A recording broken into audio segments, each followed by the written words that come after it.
آپ کا جو پسینہ تھا اس سے خاص خوشبو آتی تھی جو نہ کسی گلاب میں تھی، نہ کسی پھول میں تھی، نہ کسی عطر میں تھی.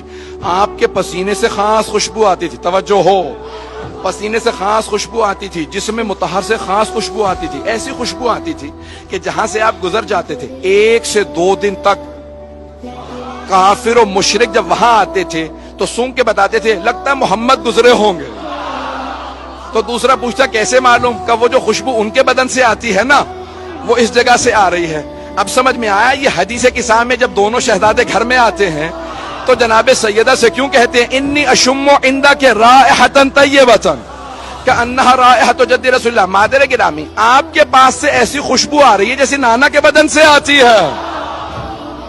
تو جسد مطہر سے ایسی خاص خوشبو آتی تھی جہاں سے گزرتے لوگ بتاتے کسی بغیر خوشبو کے ایسی خوشبو آتی تھی. جب پیغمبر اسلام خود شام تشریف لے جا رہے تھے جناب ابو طالب کے ساتھ تو ساری کی ساری ہماری دینیات کی کتابوں میں موجود ہے کہ سارے کے سارے وہاں جو پادری دیکھ رہے تھے عیسائی تھے وہ ایک مرتبہ جناب ابو طالب کے ساتھ سرور کائنات کو جب پہاڑوں سے اتر کے دمشق میں جا رہے تھے تو جیسے شام میں پہنچے تو انہوں نے فوراً جناب ابو طالب کو روکا. کہا ابو طالب یہ جو آپ کے ساتھ 18 برس کا جوان ہے یہ کون ہے؟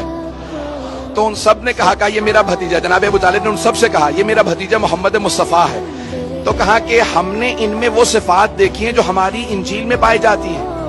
تو جناب ابو طالب نے کہا تم بتاؤ تمہارے پاس کیا لکھا؟ کہا بھی ہم نے دیکھا جب یہ اتر رہے تھے نا تو درخت ان کے سامنے جھک رہے تھے. توجہ توجہ توجہ.